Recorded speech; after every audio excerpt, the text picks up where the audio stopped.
안녕하세요. 사연에 빠지다의 DJ 민영입니다. 오늘 사연자님은 결혼하고 내내 고생만 하고 사는 언니가 안쓰러워 애써 말을 아끼고 살았더니만 생각지도 못한 인간 말종한테 말도 안 되는 취급을 받고 말았다는데요. 과연 어떤 사연인지 들어보시겠습니다. 오늘도 두 가지 사연 준비되어 있는데요. 끝까지 들어주실 거죠? 그럼 오늘의 사연 바로 시작할게요. 구독과 좋아요도 잊지 말아주세요. 안녕하세요. 저는 30대 유부녀입니다. 저는 어디 내놔도 빠지지 않을 정도로 다정한 남편과 눈에 넣어도 아프지 않을 귀여운 딸아이를 하나 키우고 있습니다. 저는 결혼하고 지금까지 남편 내조하랴 딸 키우랴 매일매일 정신없이 살았지만 한 번도 결혼한 걸 후회해 본 적이 없어요. 그 정도로 셋이서 화목한 가정을 꾸리며 행복하게 살고 있었거든요. 그런데 살다 보니 나만 행복하게 산다고 다가 아니더군요. 나만 아무 걱정 없이 사는 것 같아 괜히 미안하고 죄책감이 드는 순간이 있었는데요. 저는 친정에 갈 때마다 그런 느낌이 들었습니다. 저에게는 저보다 4살 많은 언니가 하나 있어요. 저보다 일찍 결혼해서 언니는 초등학교에 다니는 아들이 하나 있습니다. 형부는 돈도 잘 벌어요. 워낙 악착같고 수완이 좋은 사람이라 일찍 자수성가했습니다. 그런데 뭐가 걱정이냐고요? 제가 보기엔 언니는 형부와 결혼하고 하루도 행복해 보이는 순간이 없었어요. 언니가 동생인 저에게 일일이 다 말하지는 않지만 형부가 사람 일 좀 깔보고 무시하는 경향이 있어요. 제가 있는데도 툭하면 언니한테 무식하다는 둥, 눈치가 없다는 둥 그런 식의 말을 한 적이 많아요. 형부 본인은 서울의 명문대를 나왔는데 언니는 대학을 다니다 졸업도 못했다고 은근히 깔아뭉갤 때도 많았고요. 최근에 이런 일이 있었어요. 친정 어머니 칠순이라 어떻게 할지 저와 언니가 상의하던 중 형부와 제가 괜히 의가 좀 상한 일이 있었어요. 제가 육아휴직 중이라 남편에게 어린 딸을 맡기고 잠깐 언니네 집에 찾아갔습니다. 언니네 집이 우리 집에서 걸어서 10분 거리거든요. 그런데 웬일로 평일 낮에 형부가 있길래 인사를 했습니다. 그리고 언니와 저는 커피를 마시며 어머니 칠순에 대해 상의하고 있었어요. 어머니께서 이번 기회에 가족들 다 같이 여행을 가고 싶다고 하셔서 어디로 갈지 상의하고 있었거든요. 엄마가 저번에 일본으로 온천 여행 가고 싶다고 했었는데 일본 어때? 애들도 어리니까 비행시간도 짧아서 괜찮을 것 같은데. 그래도 이번 기회 아니면 다 같이 언제 또 갈 수 있을지 모르는데 이왕 가는 거 괌이나 발리 같은데 리조트 하나 잡아서 가는 거 어때? 엄마도 확 트인 바다 보고 그러면 좋아할 것 같은데. 저는 언니 말대로 이왕 가는 거 넓은 바다도 좀 보고 리조트에서 쉬다 오던 것도 좋겠다 싶었습니다.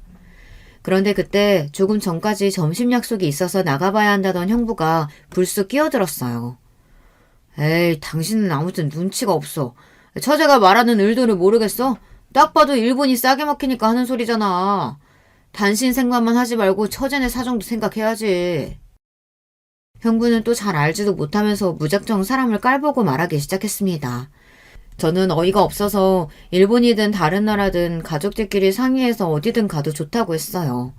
그러자 형부가 비실비실 야비하게 웃으며 또 깐족거리더군요. 처제, 내 앞에서까지 자존심 안 부려도 돼. 처제가 아무리 공무원이라고 해도 혼자 벌어야 얼마나 벌겠어. 동서 이번에도 시나리오 까였다며? 도대체 총각도 아니고 언제까지 그 돼지단을 영화 시나리오 쓰겠다고 집에서 놀 거래? 형부는 저만 보면 제 남편을 까내리지 못해 안달이었습니다. 형부가 보기엔 제 남편이 하는 거 없이 집에서 놀면서 글이나 쓴다고 허세를 부린다고 생각했어요. 은사 아빠 노는 거 아니에요. 직업이 작가인데 당연히 까일 때도 있고 잘 될 때도 있는 거죠. 남편은 저와 대학 때부터 친구예요. 당시 시나리오 공모전이랑 공모전은 다 휩쓸고 다닐 정도로 대단한 사람이었어요. 제 남편에 대해 잘 알지도 못하는 형부가 무시할 사람이 절대 아니라는 거죠. 처제도 참, 장인어른 평생 저러고 사는 걸 보고도 모르겠어? 남자는 자기 꿈이니 뭐니 하면서 되지도 않은 거 붙잡고 있는 거 아니야. 가장이면 처 자식 먹여 살릴 생각을 해야지. 당신 여기서 아버지 얘기는 또 왜 해? 그리고 어디로 여행 갈지 말지 나랑 소영이가 알아서 할 테니까 당신은 빨리 약속이나 가요. 이러다 늦겠어. 언니는 듣다 도저히 안 되겠는지 자리에서 일어나 형부의 등을 떠밀었어요. 그만 나가라고요. 사실 이런 일이 한두 번이 아니에요. 형부는 평소에도 꼭 말끝에 아버지까지 들먹이며 무시하는 투로 얘기해요. 아무리 언니가 아버지를 싫어해도 지켜야 할 선이라는 게 있는 거잖아요. 사람이 하나를 보면 열을 안다고 했어요. 제 앞에서도 저러는데 언니 앞에서는 어떨지 그 생각을 하면 절로 한숨이 나왔습니다. 남편이라는 인간이 처제도 있는 앞에서 아버지를 가지고 저렇게 말하는 꼴을 매일 봐야 하는 언니가 행복할 리 없었죠. 일본에 가든 괌을 가든 결국은 다 내 돈으로 가게 될 텐데 내가 이런 말 한마디 못하냐? 암튼 이래서 양가 수준이 비슷해야 하는 건데 내가 도대체 뭐가 아쉬워서 이런 결혼을 했을까? 아이고 내 팔자야. 형부는 또 선을 넘었습니다. 언니가 결혼하고 지금까지 아들 키우느라 전업주부로 살았어요. 형부가 일절 집안일이고 애 키우는 거에 관심이 없는 사람이다 보니 언니가 집안일은 다 알아서 합니다. 언니네 시댁도 형부만큼이나 지랄 맞은데도 그 비위를 맏며느리인 언니가 혼자 다 맞추고 살아요. 거기다가 아무리 형부가 돈을 잘 번다고 해도 지금까지 결혼해서 우리 친정에 특별히 해준 것도 없어요. 그런데 꼭 돈 이야기만 나오면 제가 있든 친정 부모님이 있든 형부는 본인 돈을 언니가 친정에 다 갖다 주는 식으로 이야기를 했습니다. 이게 다 친정아버지 때문이에요. 형부가 피부 미용과 마사지 관련 사업을 하는데 최근에 동남아로 진출할 계획이 있다고 거창하게 떠들고 다녀요. 그런 소리를 들을 때마다 저와 어머니는 신경도 안 쓰는데 아버지는 솔깃해서 형부가 무슨 소리를 하든 아주 좋아하고 떠받들어요. 거기다가 형부에게 용돈 달라고 대놓고 말하기도 합니다. 그러면 형부는 못 이기는 척 아버지에게 용돈을 줘요. 그럴 때마다 형부가 언니에게 무슨 소리를 할지 아는 저로서는 형부가 싫어도 앞에서 매번 싫은 소리를 할 수는 없었죠. 제가 그래봐야 언니만 더 힘들 테니까요. 그런데 그날은 저도 안 되겠더군요. 도를 지나친 형부의 태도에 저도 화가 났어요. 형부도 참 여전하네요. 어차피 여행 결정되면 저랑 언니랑 알아서 반씩 결제할 건데 항상 뭐만 하면 꼭 형부가 다 내는 것처럼 말하시네요.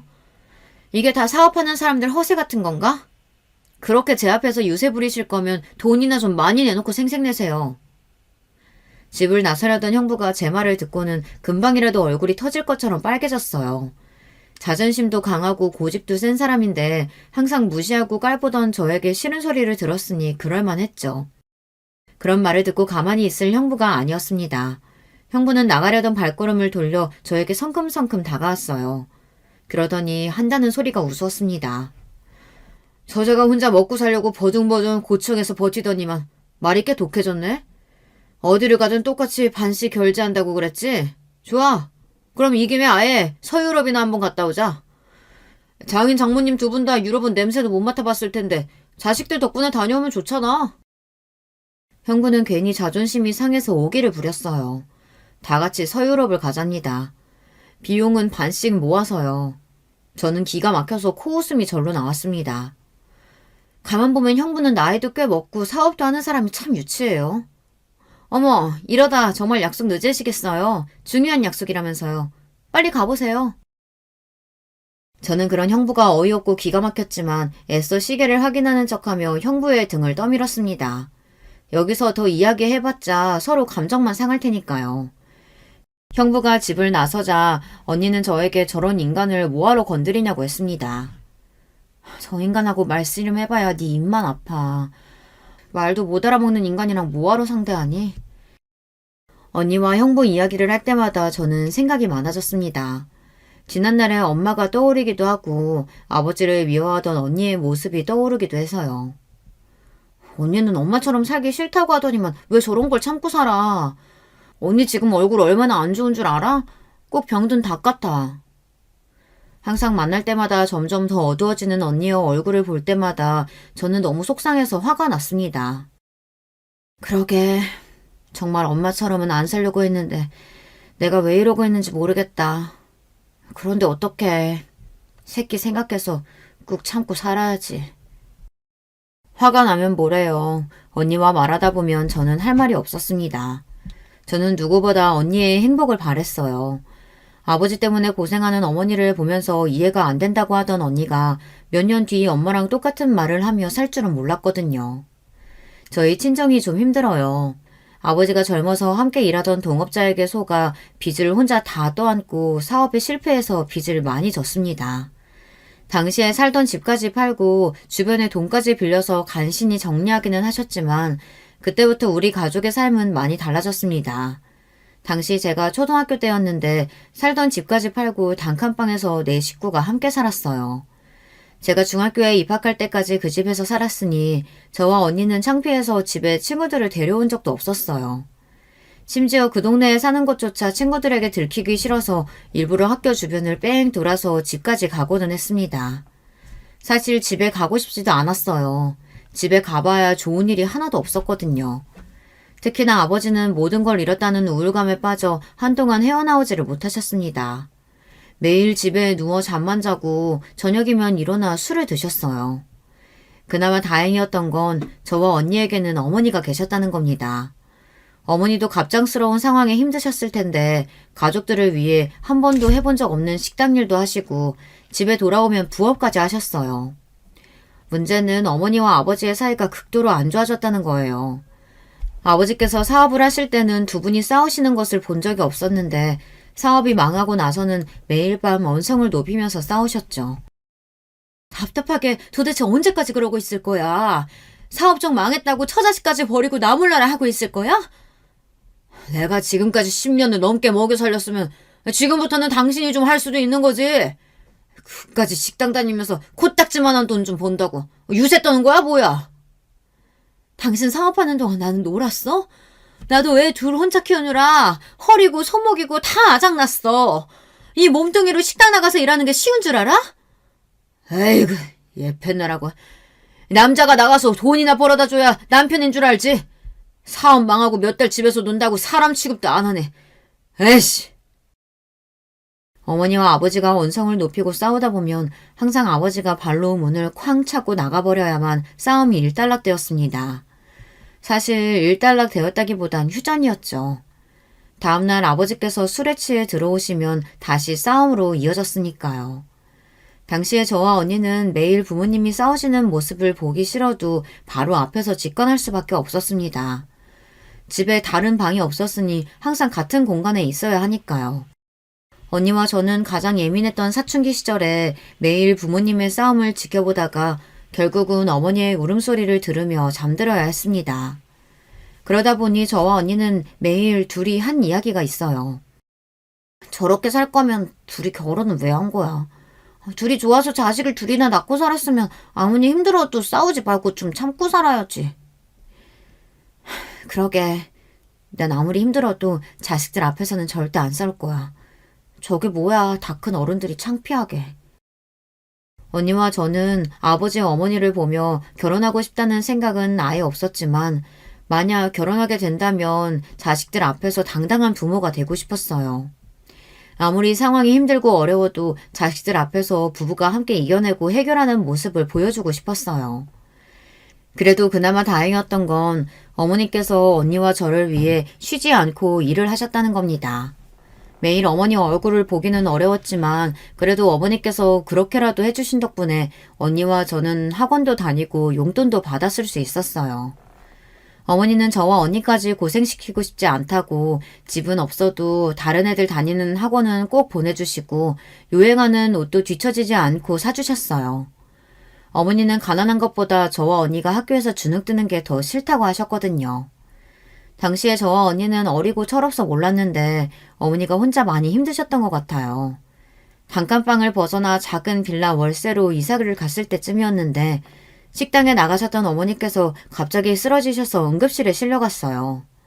알고 보니 어머니께서 작은 근종이 생겨서 급하게 수술을 해야 한다고 하더라고요. 당시에 저와 언니는 너무 어렸기 때문에 아버지를 모시고 병원에 갔습니다. 그때 아버지께서도 많이 놀라신 것 같아요. 그 전까지 정말 자고 먹는 거 말고는 아무것도 안 하시던 아버지께서 그제야 정신을 차리고 어머니 수술비를 구하기 위해 여기저기 다니셨어요. 그래도 다행히 어디서 돈을 구하셨는지 어머니는 바로 수술을 받으셨습니다. 그 시절 어머니께서 아프셨던 건 저와 언니에게도 너무 놀라고 가슴 아픈 일이었지만 그래도 그나마 다행이었던 건 그 일로 아버지께서 정신을 차리셔서 곧바로 일하기 시작하셨다는 겁니다. 아버지도 당시에 많이 놀라셨나 보더라고요. 아버지는 곧바로 아시는 분 회사에 들어가셔서 성실하게 일했어요. 그 전처럼 많은 돈을 벌지는 못하셨지만 그래도 어머니 아버지 두 분이 바쁘게 일해 돈을 차곡차곡 모아 나중에는 저와 언니에게 따로 방을 줄 수 있을 정도의 빌라 전세까지 구하셨어요. 저와 언니는 그런 어머니와 아버지를 평생 존경하며 살았습니다. 살다 보니 힘든 일도 있고 우여곡절도 있었지만 그럴 때마다 어머니 아버지가 함께 헤쳐나가려는 모습을 보고 배운 게 있었거든요. 그런데 사람이라는 게 참 변하지 않나 봅니다. 아버지께서는 사업에 대한 욕심을 버리지 못하셨어요. 언니가 대학생이고 제가 고등학생이던 무렵이었는데 아버지께서 주변 지인의 말에 혹해 어머니 모르게 또 사업을 벌이셨더라고요. 친구분이 하시던 운동화 수출 사업을 어머니 몰래 받아 몇 개월 운영하셨는데 알고 보니 그 회사의 미수금이 말도 안 되게 많았더라고요. 아버지는 그런 중요한 사실도 모르는 상태로 친구만 믿고 받은 거고요. 아버지는 하다 친한 친구에게까지 속아 사기를 당했습니다. 그때 또 한 번 우리 집에 위기가 닥쳤어요. 제발 아무것도 하지 말고 그냥 얌전히 회사나 다니면서 월급만 좀 따박따박 가져다 달라는데 그게 그렇게 힘든 일이야? 내가 사업만은 하지 말아달라고 사정사정했는데 어떻게 또 이런 사고를 쳐? 그 새끼가 나한테 이럴 줄 알았나? 내가 신고했으니까 그 새끼 찾으면 바로 돈 받을 수 있을 거야. 아버지는 가만 보면 참 순진해요. 사람한테 그렇게 당하고도 또 사람을 믿으시더라고요. 작정하고 속이고 도망간 놈을 어느 세월에 잡아. 거기다가 그 인간 잡는다고 해도 돈이 있겠어? 아휴, 내 팔자야. 이제 좀 정신 차리고 사나보다 했더니만 사업 이야기만 나오면 아주 정신을 못 차리지. 내가 나 혼자 잘 먹고 잘 살겠다고 그런 거야? 다 우리 식구 먹여 살린다고 그런 거지. 핑계도 가지가지다. 그 나이 처먹고 실패를 그렇게 했으면 이제 포기할 만도 한데 어떻게 그 짓을 또 하니? 나 더는 못 참아. 당신이랑 더는 못 살겠으니까 이혼해. 어머니는 아버지에 대한 오만 정이 다 떨어졌다면서 이혼을 하겠다고 하셨어요. 저는 그때가 제 인생에서 가장 혼란스럽고 무서웠던 시기인 것 같아요. 부모님이 평소에도 살가운 부부는 아니었지만 그래도 이혼 이야기까지 나온 건 처음이었거든요. 부모님이 정말로 이혼하기라도 할까봐 무서웠습니다. 그런데 더 무서운 건 돈이었어요. 빚이라는 게 한번 생기기 시작하면 잠만 자고 일어나도 자꾸만 불어나서 벗어날 수가 없는 거더군요. 부모님은 또다시 매일 싸우기 시작하셨습니다. 그리고 결국엔 언니 대학 등록금으로 모아두었던 돈과 이사 가려고 모아두었던 목돈까지 아버지 빚을 갚는데 또 다 들어갔어요. 언니는 결국은 대학을 졸업하지 못하고 그만뒀습니다. 어머니는 돈 생기는 대로 바로 다시 등록해 줄 테니 한 학기만 휴학하라고 했는데도 언니가 스스로 자퇴를 했어요. 명문대도 아니고 취직이 잘 되는 전공도 아닌데 그냥 빨리 나와서 사회 경험부터 쌓는 게 나을 것 같아. 기껏 힘들게 들어가서 졸업도 못하면 어떡해. 엄마 속상하게 하지 말고 그냥 휴학해.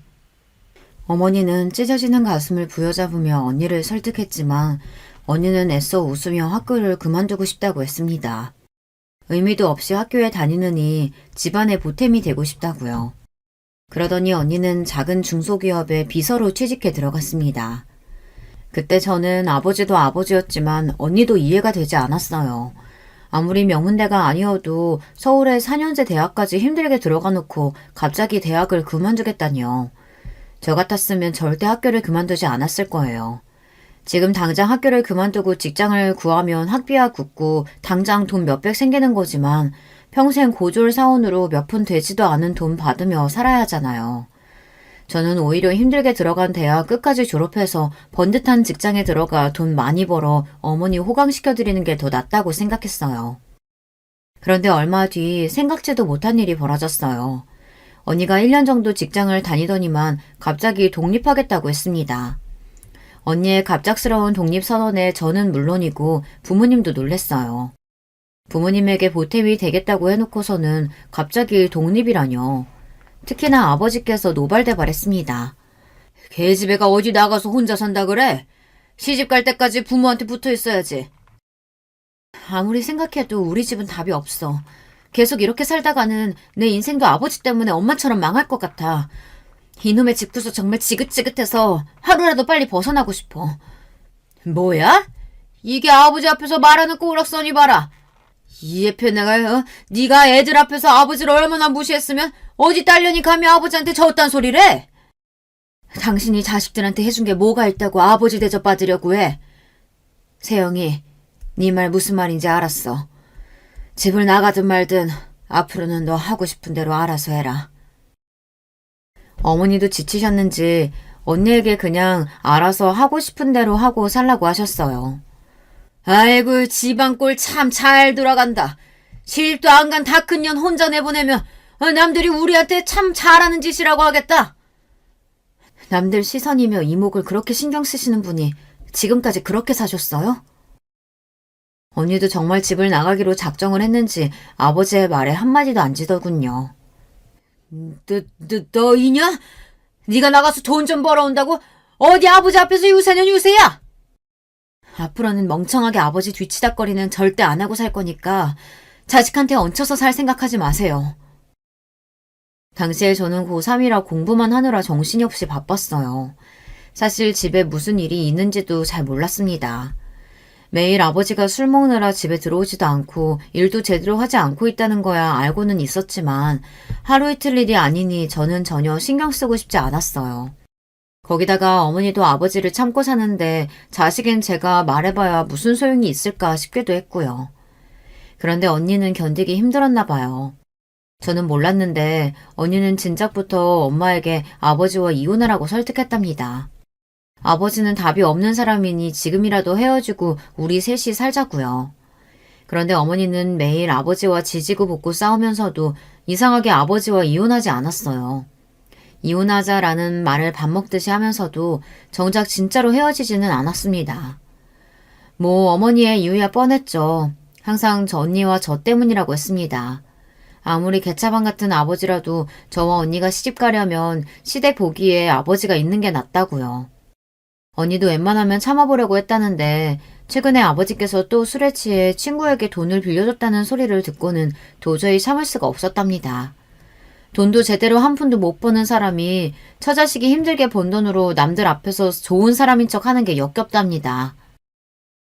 엄마 불쌍해서 나도 웬만하면 버티고 살아보려고 했는데 더는 안 되겠어. 나가서 늙은이 비위 맞추며 힘들게 돈 벌면 뭐해. 매일 아버지 술값에 다 들어가고 나한테 남는 건 하나도 없는데. 엄마도 내가 불쌍하고 아버지가 싫다면서 결국은 뼈 빠지게 일해서 아버지 먹여 살리고 있잖아. 엄마야 아빠 아내니까 그런다지만 나는 무슨 죄야? 듣고 보니 언니 말이 하나도 틀린 게 없었어요.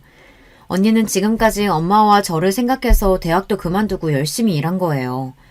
아버지가 못하는 가장 노릇을 조금이나마 돕고 싶어 일을 한 겁니다. 그런데 아버지는 조금도 나아지는 게 없으니 이런 생활을 도대체 언제까지 해야 하나 겁이 났던 거겠죠. 소영이 대학은 보내야 하니까 내가 등록금까지는 어떻게 해보겠지만 다른 건 이제 일절 다 신경 안 쓰고 살 거야.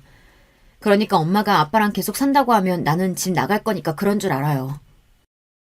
아버지는 언니의 말 하나하나를 다 괘씸하게 여겼지만 저와 엄마는 그 어떤 말도 언니에게 할 수가 없었습니다.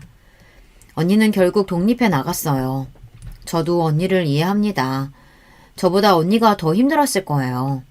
저야 막내고 학생이라는 이유로 집안일을 외면하고 살 수 있었지만 언니는 매일 힘들어하는 엄마를 보면서 현실에 직접 맞서야 했으니까요. 저는 언니 덕분에 대학에 갔어요. 집안일이고 뭐고 신경 쓰지 않고 공부만 한 덕분에 저는 제가 목표로 하던 대학에 합격했습니다. 저는 누구보다 항상 안정적인 삶을 꿈꿨기 때문에 대학을 다니면서 공무원 시험을 봤어요. 저는 7급 공무원 시험에 당당히 합격했습니다. 그때 얼마나 기뻤는지 몰라요. 언니가 저를 보며 뿌듯해하는데 저도 드디어 집안에 뭔가 보탬이 된 것 같아 다행이다 싶었습니다. 당당히 사회인이 된 저는 매일 언니 집에 살다시피 했어요. 사람이라는 게 그렇게 쉽게 변하지 않잖아요. 저와 언니가 둘 다 성인이 되고 직장인이 되어도 아버지는 변하지 않았습니다. 오히려 저와 언니가 벌어서 어머니를 도와준다는 사실을 알다 보니 아예 일도 안 하고 놀기만 하셨어요. 저도 힘들게 일하고 집에 가서 그 꼴을 보면 속이 뒤집히니 집에 잘 들어가지 않았습니다. 언니네 집이 구청에서 가깝다는 핑계로 매일 언니네 집에 갔어요. 그러다 보니 당시 언니의 남자친구였던 형부와도 자주 만났습니다. 연애 초반부터 결혼 전까지 과정을 거의 다 알고 있어요. 사실 저는 형부와 언니가 결혼하지 않았으면 좋겠다고 생각했어요. 저는 누구보다 언니의 행복을 바래요. 언니는 저와 함께 있을 때마다 부모님처럼 살지 않겠다고 입이 닳게 말했습니다. 돈 때문에 매일 싸우는 부모님도 싫고 정신 못 차리고 꼴의 남자라고 남의 밑에서 일 못하겠다고 매일 허세나 부리는 아버지도 싫답니다. 그러면서 본인은 절대 아버지 같은 남자와 결혼 안 하겠다고 했어요. 본인은 엄마처럼 절대 살고 싶지 않다고요. 그래서 형부와 결혼할 거래요.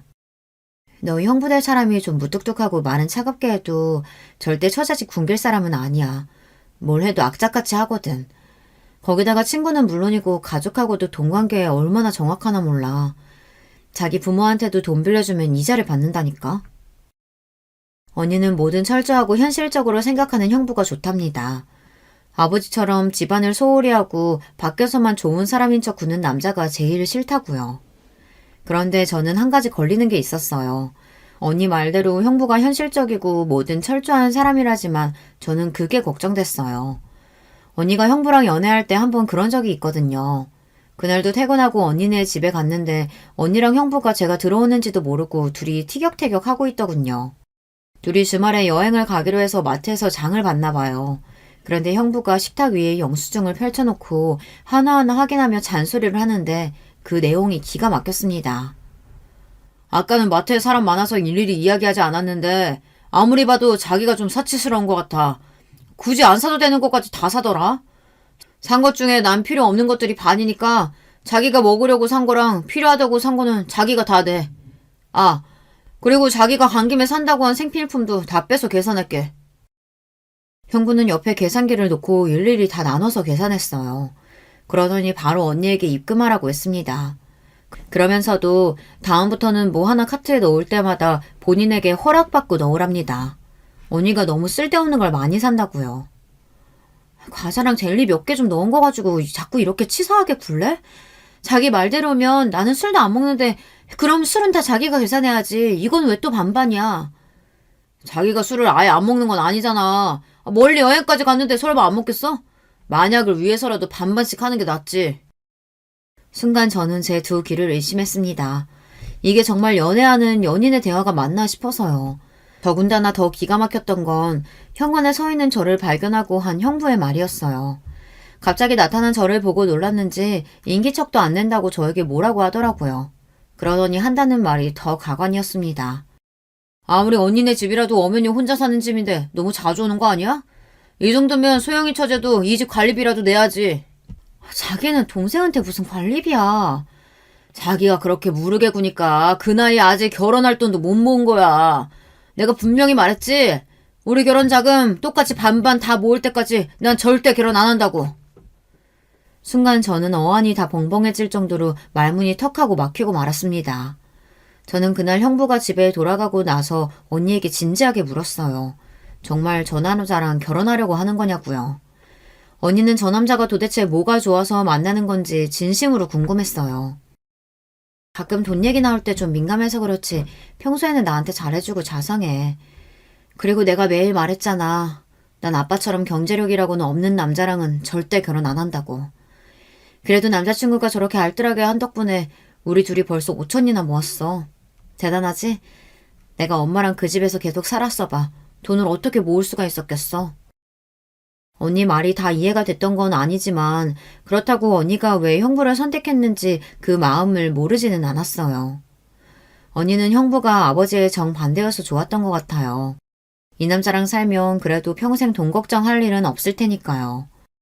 그렇게 언니는 형부와 결혼했습니다. 언니가 형부하고 결혼하고 나서 신혼 때는 특별히 저와 부딪힐 일이 없었어요. 사실 저도 일하느라 정신 없었으니 마주칠 일도 별로 없었으니까요. 그런데 제가 결혼하고 남편이 생기고 나니 부딪히지 않을 수가 없더군요. 형부가 저뿐만 아니라 제 남편까지 불편하게 하니 가만히 참고 있을 수가 없었어요. 어느 날이었습니다.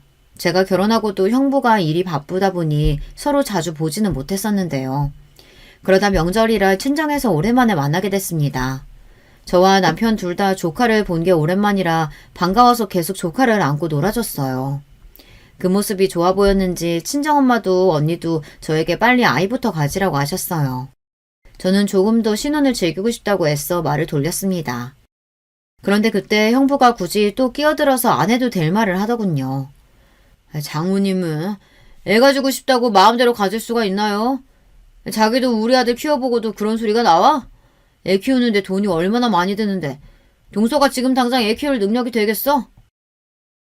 애 키우는데 무슨 능력까지 필요해요. 형부처럼 애 기저귀 한번 안 갈고도 애 낳고 잘만 사는데. 저도 웬만하면 공격적으로 말 안 하려고 했는데 결혼한 지 얼마 안 돼서 처가에 와 어색하게 있는 남편에게 형부가 말을 재수없게 해대니 참을 수가 없었습니다. 내가 동서처럼 집에서 맨날 노는데 기저귀 안 갈았어? 나가서 돈 버느라 그런 거지. 그리고 나중에 애 크고 나면 한번 물어봐. 집에서 놀면서 기저귀 갈아주고 분유나 주는 아버지가 좋은지, 아니면 다른 애들보다 더 좋은 집 살게 해주고 용돈 많이 주는 아버지가 좋은지. 형부는 자기가 하는 말은 전혀 생각 안 하고 제가 조금만 기분 나쁜 소리를 하면 버럭 소리를 질렀어요. 저는 그런 형부가 너무 싫었습니다. 남 생각은 조금도 안 하고 자기 생각만 하고 자기 말이 다 맞는다는 투였어요. 그럴 때 보면 친정아버지랑 똑같았습니다.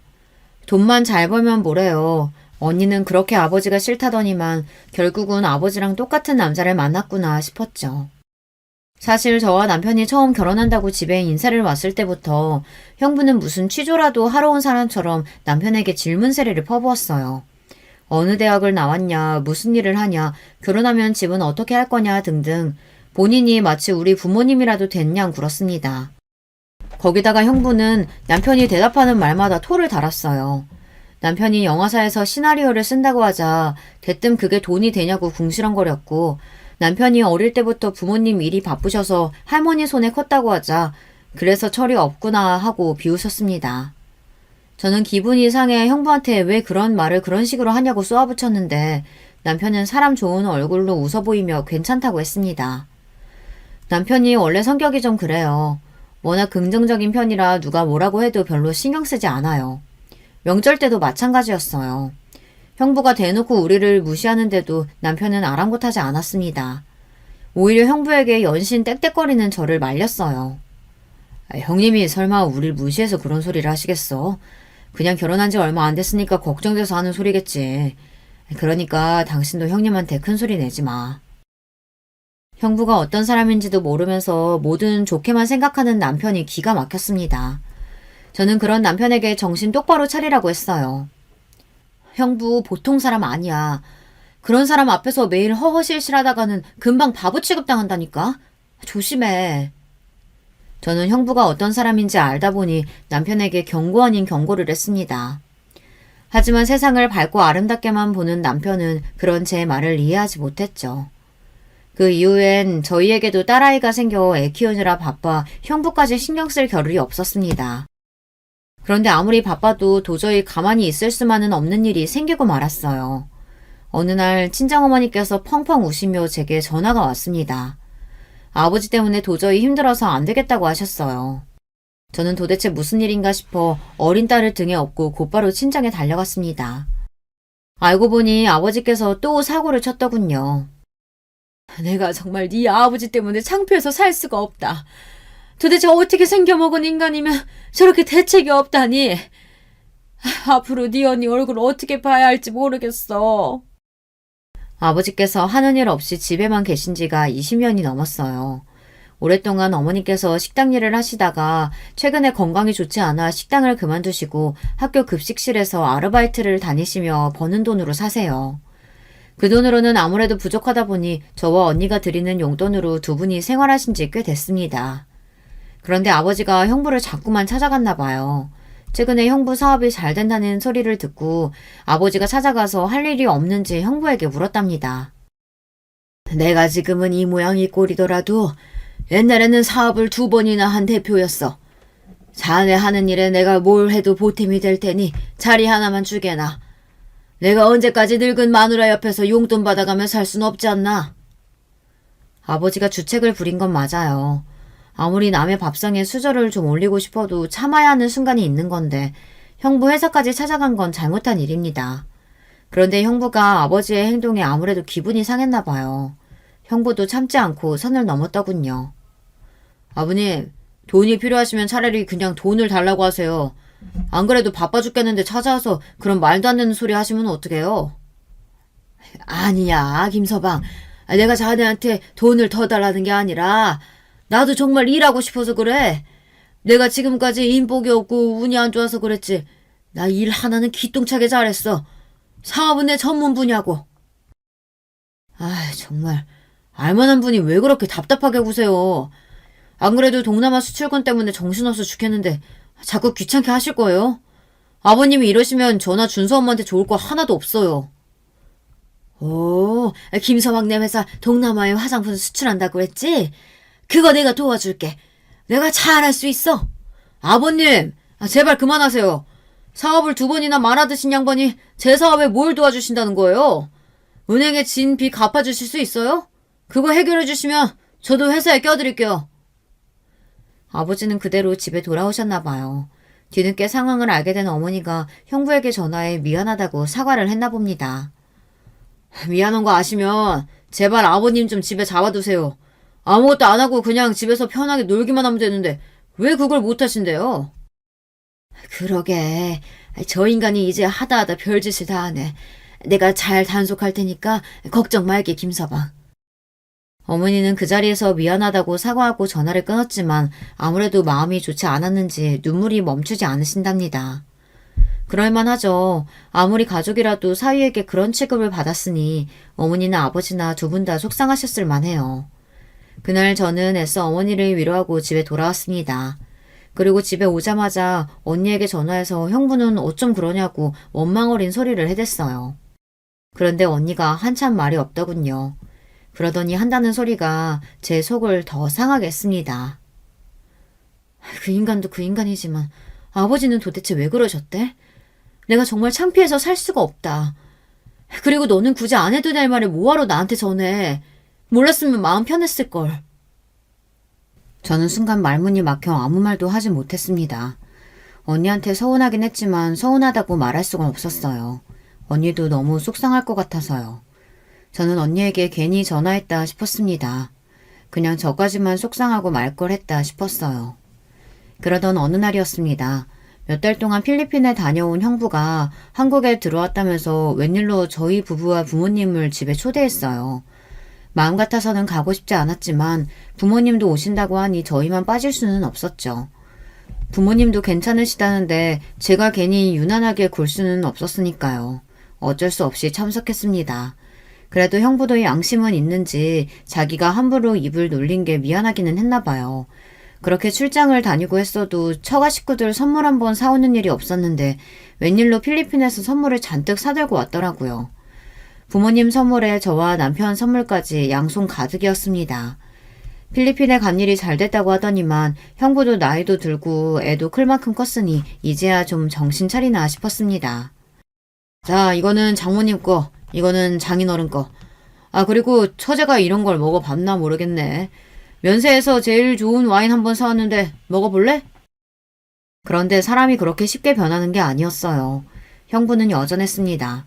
앉자마자 자기 자랑을 늘어놓기 시작하더니만 식사가 끝날 때까지 말이 끝나질 않았어요. 저는 애써 형부 비위를 맞춰줬습니다. 어머, 비싼 거라 그런가 맛이 다르네요. 맛있어요, 형부. 저는 뭔지도 모르는 와인을 형부가 따라주자마자 한 입에 털어먹곤 무조건 맛있다고 엄지를 올려줬습니다. 밉든 좋든 가족인데 제가 이해해줘야지 어쩌겠나 싶어서요. 더군다나 형부가 말은 좀 밉살맞게 해도 사업도 잘 돼서 성공해서 돌아왔으니 처제로서 이 정도 서비스는 해줄 수 있다 생각하기로 했어요. 그래야 언니가 마음 놓고 좀 편해질 것 같아서요. 그런데 그때 언니가 형부의 자랑이 좀 듣기 거북했는지 애써 말을 돌렸습니다. 그게 당연했죠. 바로 지난번에 그런 일이 있었는데 형부가 아직도 정신을 못 차리고 자기 잘난 척만 해대니 언니가 민망했던 것 같아요. 제부, 저번에 보여줬던 시나리오 이번에 영화 들어간다면서? 나 그거 너무 재밌게 읽었는데 꼭 잘 됐으면 좋겠다. 어머, 우리 막내 사이 드디어 영화 들어가는구나. 우리 집에서 영화 감독이 다 나오고 너무 멋있다. 모든 분위기가 저희 남편에게 향하자 형부 표정이 순식간에 굳었어요. 그놈의 대단하신 자존심이 또 상하신 거죠. 저는 재수없는 형부 표정에 미간이 절로 구겨졌지만 애써 한 번 더 참고 말았습니다. 그런데 형부, 이 인간이 가만히 있으면 될 걸 또 제 심기를 건드렸어요. 형부는 들고 있던 와인잔을 탁 소리 나게 내려놓더니만 남편을 향해 기분 나쁜 미소를 지어 보였어요. 그러더니 한다는 말이 도가 지나쳤습니다. 동서는 아직도 그 영화니 뭐니 그거 찍겠다고 그러는 거야? 아유, 한심하다 한심해. 장모님이랑 당신이 자꾸 그런 식으로 구니까 동서가 이러는 거 아니야. 다들 처제 생각은 안 해? 처제가 얼마나 속이 터져서 그래. 남편이 나가서 돈 벌 생각은 안 하고 쓸데없는 짓거리만 하고 있으니. 안 되겠다, 동서. 영화니 뭐니 제발 그거 좀 그만두고 내가 월 200씩 줄 테니까 내 밑으로 올래? 순간 저는 경악을 금치 못했습니다. 형부가 개념 없는 인간이라는 거야 당연히 알고 있었지만 이 정도로 문외인지는 몰랐어요. 형부는 저를 생각하네 만회하면서 남편을 짓밟았습니다. 저는 아무래도 안 되겠다 싶어 형부 앞에 나서려던 참이었습니다. 제발 좀 아무것도 모르면 그 입을 닥치라고요. 그런데 그때 생각지도 못한 일이 벌어졌어요. 남편이 자리에서 벌떡 일어나 형부를 쏘아보더군요. 남편의 그런 표정은 지금까지 남편을 만난 이후 처음 보는 표정이었어요. 형님, 제가 형님이 자괴감 느끼실까봐 지금까지 말 안 하고 있었는데요. 저 영화 취미로 하는 거예요. 아무것도 안 하고 있기는 좀 지루해서요. 뭐래? 애까지 있는 사람이 일을 취미로 한다는 한심한 소리라고 있는데 내가 왜 동서한테 자괴감을 느껴? 나는 동서만 보면 저렇게 살지 말아야겠다 싶어서 오히려 자신감이 솟아. 형부는 답답해도 참 답답한 사람입니다. 너무 앞만 보고 달려와서 그런지 현실을 잘 모르는 것 같아요. 그때였어요. 해맑게 웃던 남편이 결국은 형부의 코앞까지 다가갔습니다. 형님, 제가 앞으로 물려받을 재산만 500억이에요. 이런 상황에서 글까지 쓰고 영화까지 찍으면 한심한 게 아니라 존경받을 만한 일 아닌가요? 남편이 저럴 때 보면 참 귀여워요. 할머니 재산 이야기가 나오면 꼭 자랑하는 것 같아서 여기저기 말하고 다니지 말라고 하더니만 본인도 형부의 막말이 참기 힘들었는지 본인이 먼저 터져버리고 말았더군요.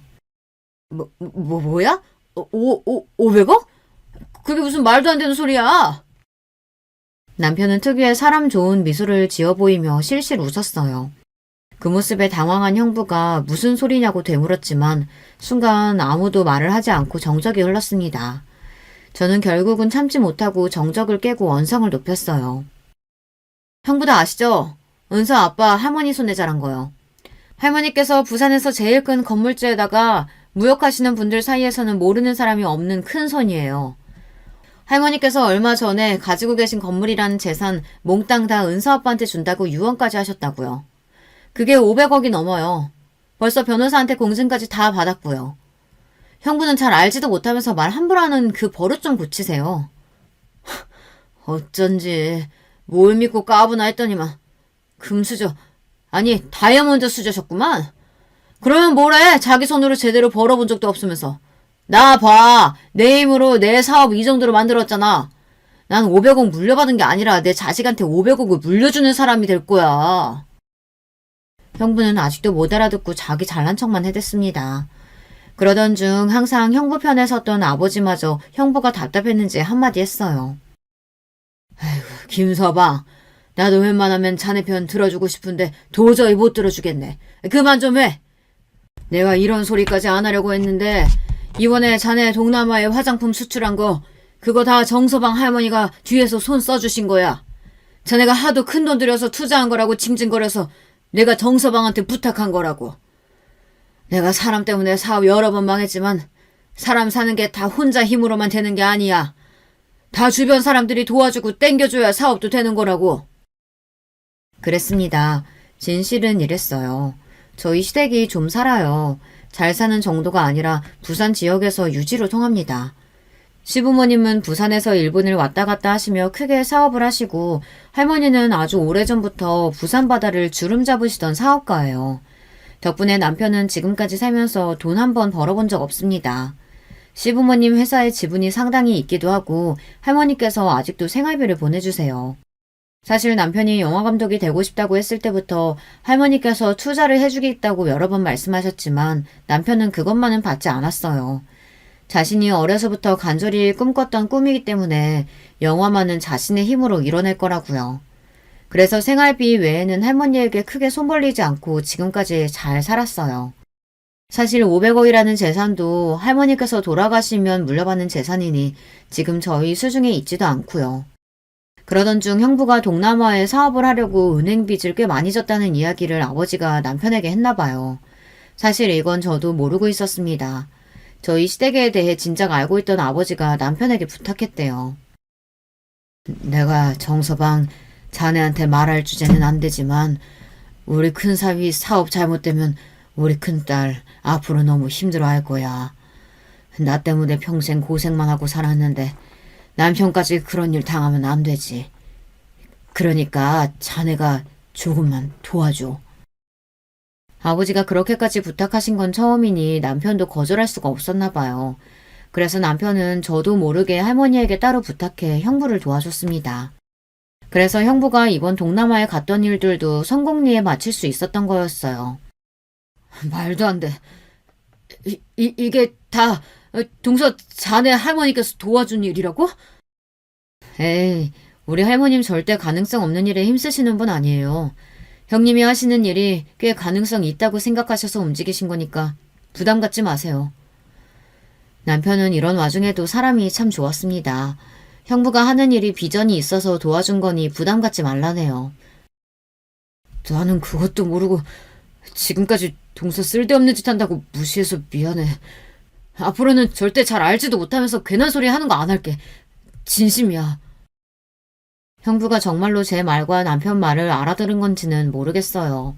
그래도 그 자리에서는 남편과 저에게 진심으로 사과를 하더군요. 그런데 그날 이후 정말 형부가 많이 달라지기는 했습니다. 당연히 남편이야 더는 무시하지 않았지만 언니나 저희 친정을 대하는 방식이 달라졌어요. 저희 친정 부모님도 살뜰히 챙기고 저에게도 더는 말도 안 되는 시비를 걸지 않았습니다. 제일 기분이 좋은 변화는 언니였습니다. 언니 얼굴이 정말 많이 밝아졌어요. 요즘 형부가 집에도 일찍 오고 아들 숙제까지 봐주고 잔다고 하더라고요.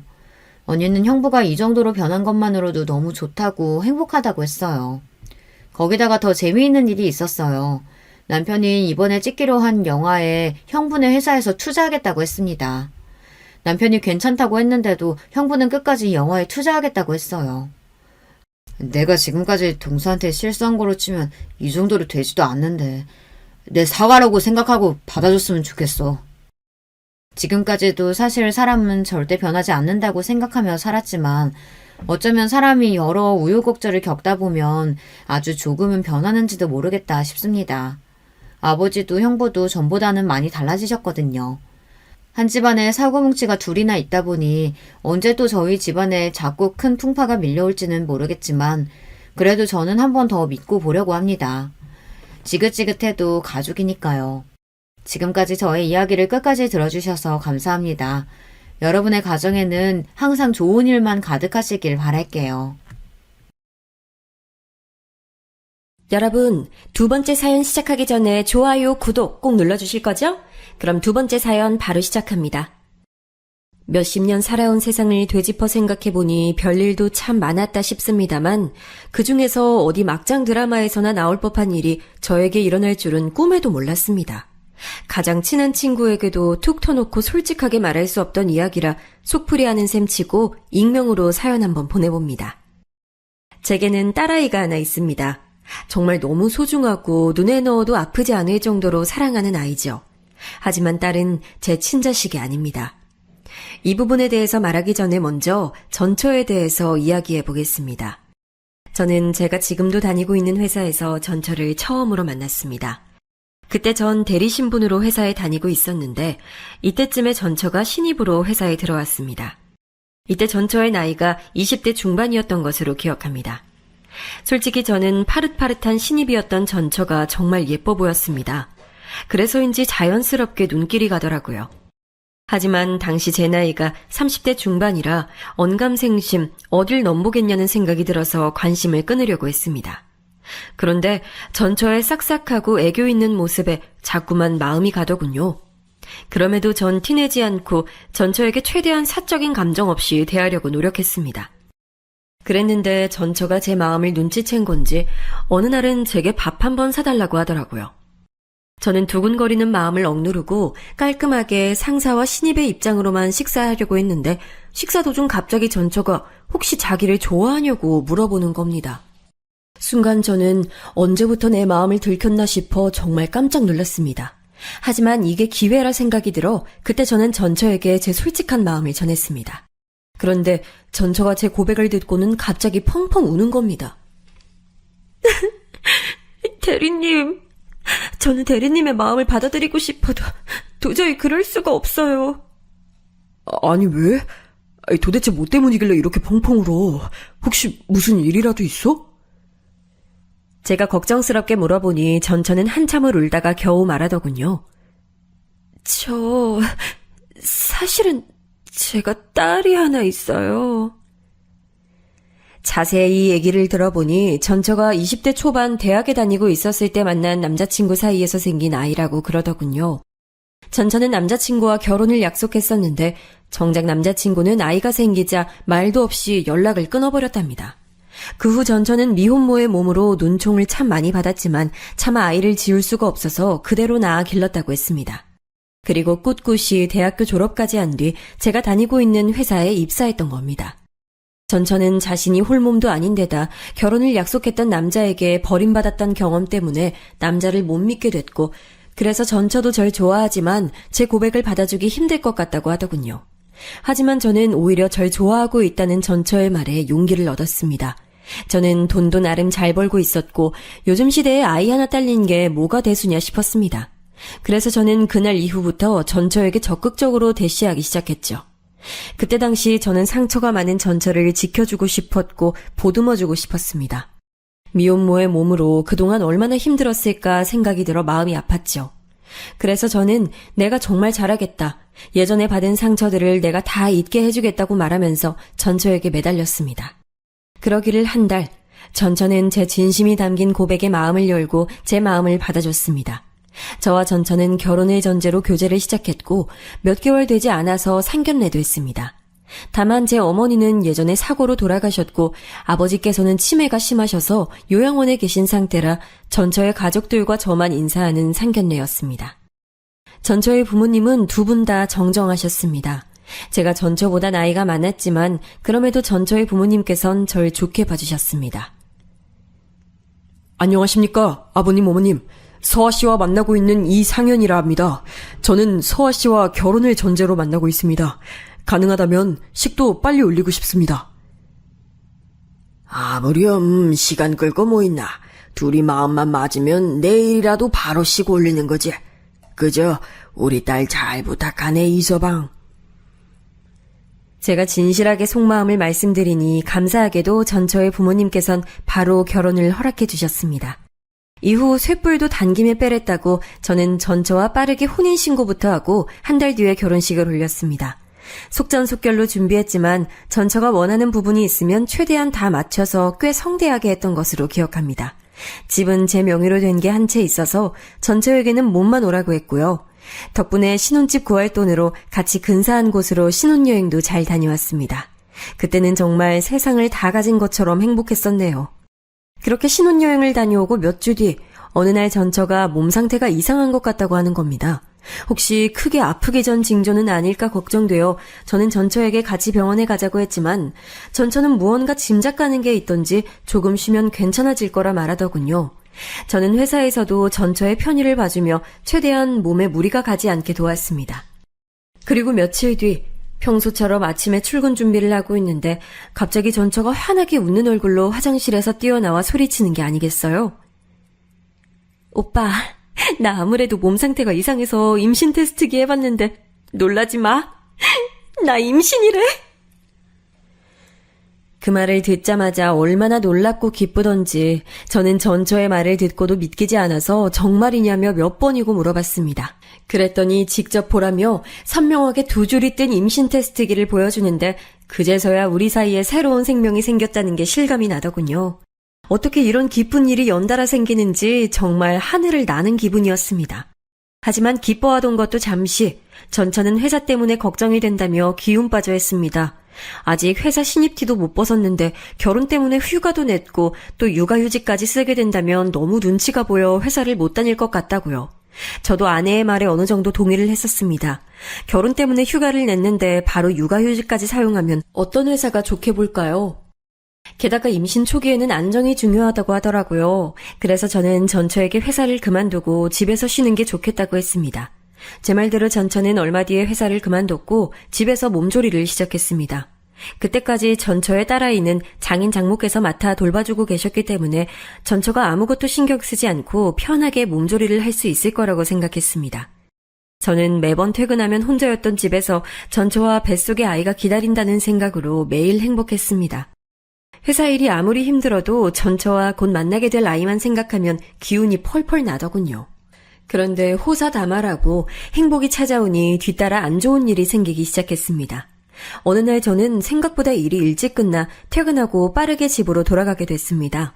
이왕 이렇게 된 거 전처가 좋아하는 김치찜까지 사서 한 손에 들고 깜짝 놀라게 해주려고 조용히 집으로 들어갔더니 글쎄 전처가 술을 마시고 있는 겁니다. 거실 테이블에 굴러다니는 맥주 캔이 얼마나 많던지 저는 그 모습을 보고 깜짝 놀랐습니다. 전처도 제가 그렇게 일찍 들어올 줄은 몰랐는지 깜짝 놀라더군요.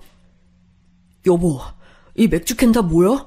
이걸 전부 혼자 마신 거야? 아니, 임신 중인데 술을 마시면 어떡해? 아니 오빠 그게... 제가 소리치자 전처는 우물쭈물하더니 눈물을 보이더군요. 사실은 제게 말해야 하는데 무서워서 말을 못하고 있었다는 거예요. 저는 도대체 무슨 말을 못한 거냐고 전처를 잘 달래면서 물어봤죠. 그랬더니 전처가 울면서 사실 뱃속의 아이가 유산이 됐다고 하는 겁니다. 그래서 너무 속상한 마음에 잘 마시지 않던 술까지 마시면서 기분을 달래고 있던 거라고 하더군요. 저는 그 말을 듣자마자 하늘이 무너지는 기분이었습니다.